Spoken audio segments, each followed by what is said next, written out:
Hola a todos, les envío un saludo y un fuerte abrazo a todos los que nos escuchan. Espero estén pasando por buenos momentos en su vida, que la salud y el trabajo no les haga falta. Sabemos que atravesamos tiempos difíciles, pero que hay que tomarlo con sabiduría y positivismo para sacarle el mejor provecho, y que este tiempo que nos tocó vivir sea solo una anécdota más que contar en un futuro. Agradezco de antemano y de todo corazón la atención de todos ustedes y reitero el compromiso de este canal de mejorar cada día, llevarles a ustedes historias que sean lo suficientemente terroríficas e interesantes para que ustedes tengan este canal como un rincón más para sentirse acompañados y en ocasiones comprendidos, ya que si bien a muchos nos gusta el terror, solo por el simple hecho de sentirlo, a muchos de nosotros sí nos ha tocado experimentar en carne propia fenómenos que no tienen explicación, y que para nosotros esto es más que simplemente escuchar historias. Se trata de encontrar respuestas y saber que no somos los únicos que hemos pasado momentáneamente por esa otra dimensión. Sin más, los invito, a los que puedan, a prepararse una taza de café, ponerse sus audífonos o subir el volumen y disfrutar de las siguientes historias de la dimensión fantasma.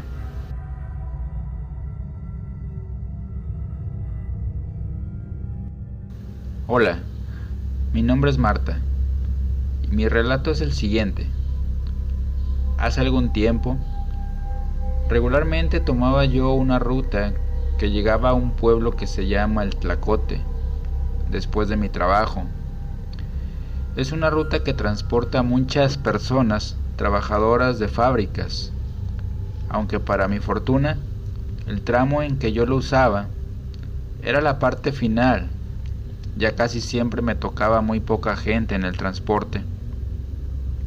Y como es una ruta con pocas unidades, por lo regular casi siempre me tocaba el mismo chofer, así que ya lo conocía, y hasta en ocasiones teníamos alguna conversación en lo que yo llegaba a mi destino.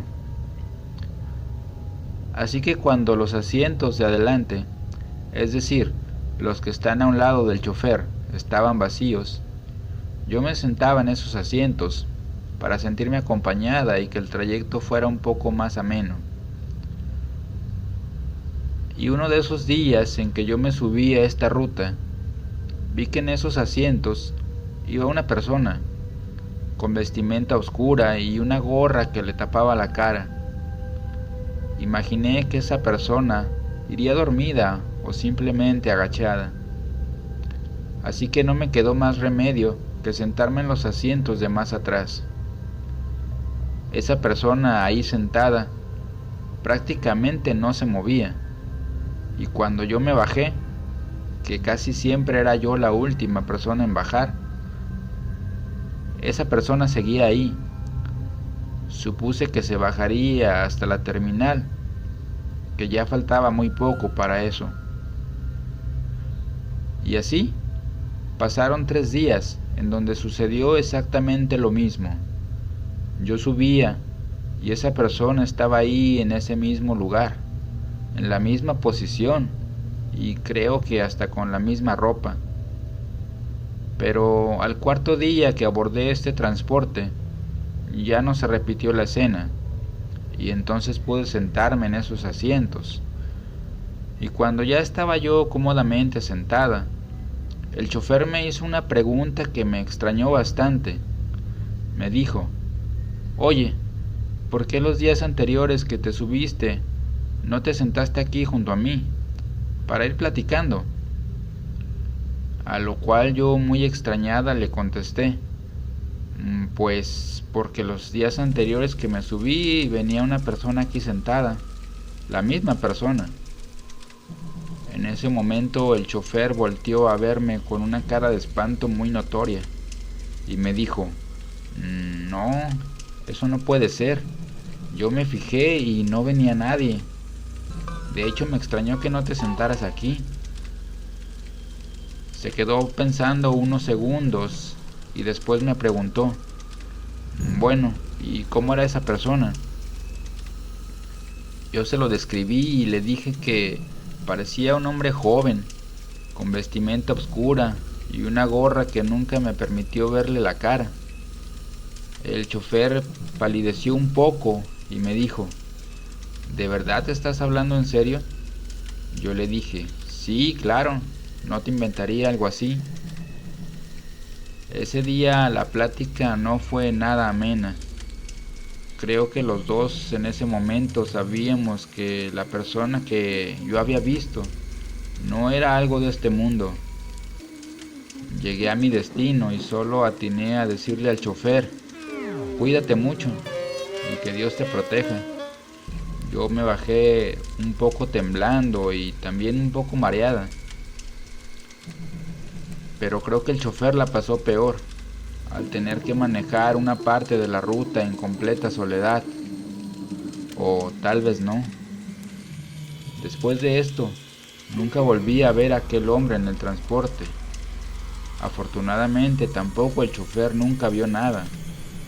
Pero sin duda, ha sido una de las cosas más extrañas que me ha pasado en la vida.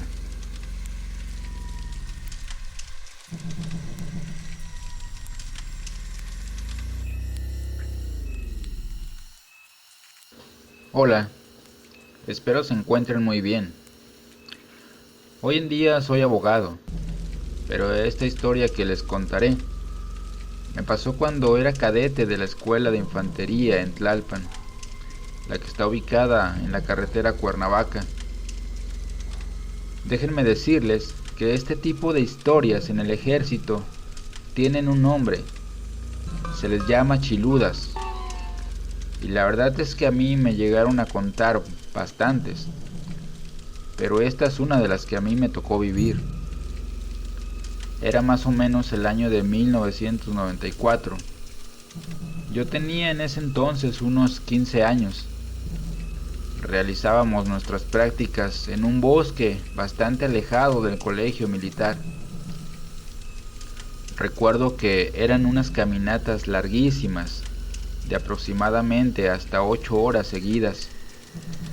Salíamos muy temprano del colegio, cargando todo lo necesario para nuestras prácticas y para poder acampar durante la noche. Y llegamos a un punto que era el límite entre Tlalpan y el estado de Morelos, ya pasando el mediodía. Ahí descansamos un poco, comimos, hicimos alguna actividad de práctica y después volvimos a retomar el camino durante unas 4 o 5 horas más para llegar al siguiente punto ya casi anocheciendo. Una vez en este otro punto, preparamos el campamento, cenamos y nos dispusimos, algunos a dormir y otros a preparar la guardia nocturna. Era un lugar que prácticamente era una explanada entre varios cerros. La vegetación que había en esa zona era de poca altura y uno que otro árbol de mayor tamaño. Eran más o menos finales de febrero, así que el frío era bastante intenso en ese lugar. A mí me tocó dormir primero y mi guardia me tocaba a las 2 de la mañana. Así que a esa hora un compañero fue y me despertó. Me dijo, cadete, ya te toca. Yo salí de la tienda de campaña, todavía un poco adormilado, pero noté que había demasiados cadetes haciendo guardia, o eso parecía. Caminé hacia donde estaba mi grupo de guardia anterior para preguntar qué pasaba, y solo uno de ellos volteó y me dijo, mira, mientras señalaba hacia el horizonte, por encima de los cerros. Ahí había unas luces en el cielo, 5 o 6 aproximadamente. pero apenas por encima del cerro que estaba en ese punto. El cadete a mi lado me dijo: son bolas de fuego. Y en ese instante comencé a notar el movimiento que tenían estas luces o bolas de fuego. Era como si brincaran de un lugar a otro, pero a esa distancia los saltos que daban deberían de ser bastante distantes. Estábamos todos en silencio observando cómo aquellas bolas de fuego brincaban de un lugar a otro, sin tener un orden o un patrón a seguir. Eran movimientos aleatorios totalmente. Y entre el silencio que reinaba en el campamento, empezamos a escuchar risas como de niños a lo lejos, como si se tratara del patio de recreo de alguna escuela, pero a esa hora era imposible. Debo mencionar que los movimientos de estas bolas de fuego no eran a una misma velocidad. A veces iban muy rápido y en ocasiones más lento. Era algo totalmente inexplicable. No entendíamos lo que pasaba. Y esa noche nadie durmió. Ya para amanecer, aquellas bolas de fuego se fueron apagando una a una, al igual que las risas y las voces de niños a lo lejos. No supimos realmente qué eran, pero ya todos ustedes se imaginarán cuál fue la explicación que la mayoría tuvimos de ese fenómeno.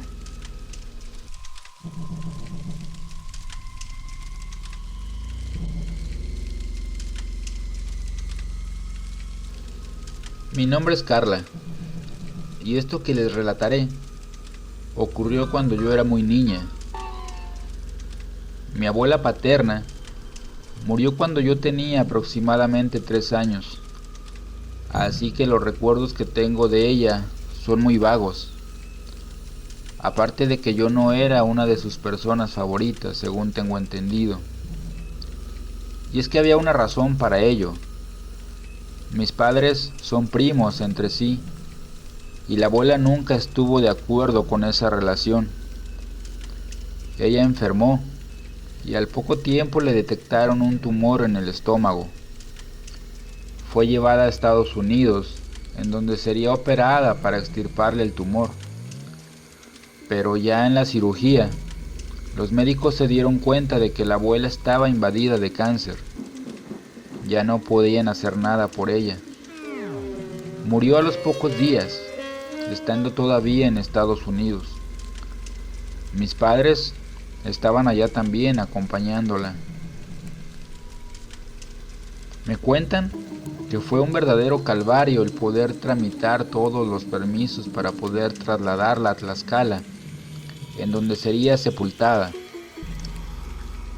A la semana de haber muerto, por fin su cuerpo iba de regreso a México.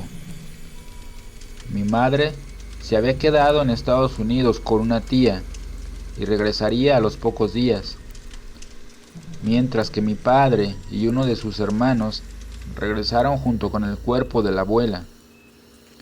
Y me cuenta mi madre que estando ella en casa de su tía, estaban las dos en el comedor tomando una taza de café mientras platicaban, cuando de pronto unos toquidos muy fuertes en una ventana la sobresaltó.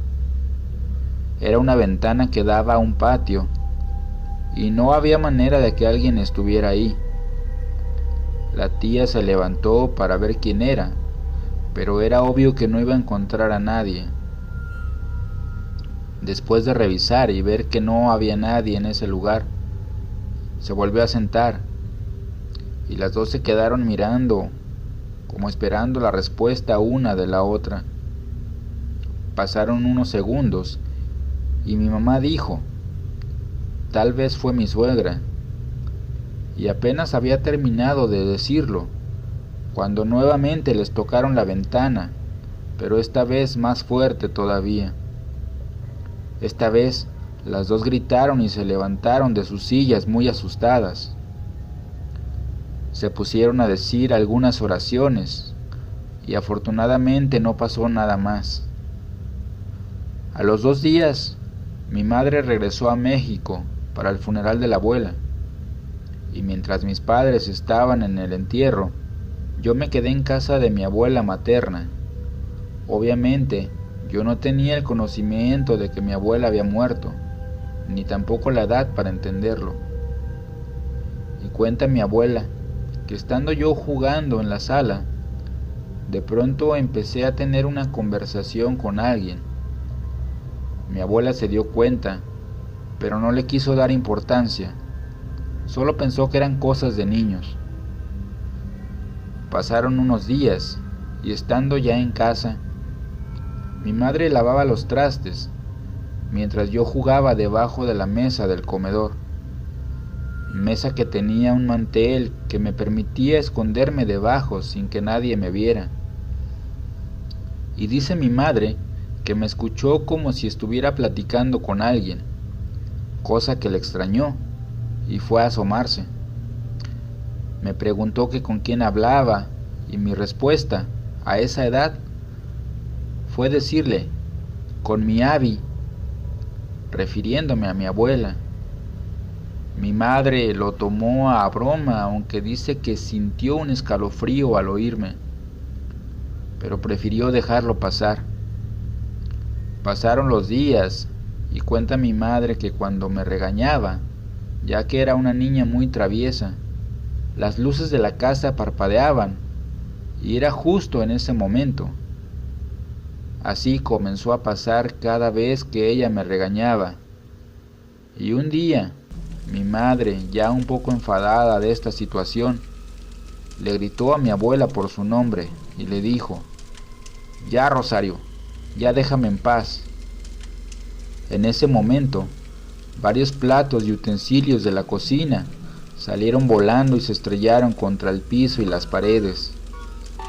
Y ese fue el comienzo para que cosas de ese tipo comenzaran a suceder en casa, de manera constante y sin previo aviso. De repente, y sin esperarlo, objetos salían disparados de un lugar a otro con mucha fuerza. La actividad paranormal se volvía cada vez más violenta, así que mi madre optó por traer a un padre para bendecir la casa. El resultado no fue lo esperado, pero se calmó por un tiempo. Yo, conforme fui creciendo, fui dejando de ver a mi abuela, pero también debo decir que conforme pasaba el tiempo, sus apariciones me incomodaban cada vez más. Mis padres, después de ver que los fenómenos paranormales seguían, optaron por cambiarse de casa. Hoy en día ya no sufrimos por este problema, pero si en algún momento, en el lugar que sea, se menciona el nombre de la abuela, algo pasa. Por ejemplo, hace no mucho tiempo, traje una foto de mi abuela aquí a la casa. Yo ya estoy casada, y cuando mi esposo la vio, hizo un comentario, el cual no recuerdo exactamente, pero fue algo despectivo. Y ese día por la noche, cuando dormía, sintió como alguien se sentó a los pies de la cama, y luego sintió como le jalaron uno de sus pies. Él se levantó, muy asustado, y me despertó. Me dijo lo que le había sucedido, y en ese momento yo me acordé de lo que había dicho respecto a la foto de la abuela. Y le dije, pues creo que no le gustó a mi abuela lo que dijiste de ella. Él solo se me quedó viendo muy asustado y me dijo, quiero que te lleves esa foto de aquí, por favor. No dijo nada más y se acostó a dormir. Se tapó hasta la cabeza y durmió con la luz encendida toda la noche.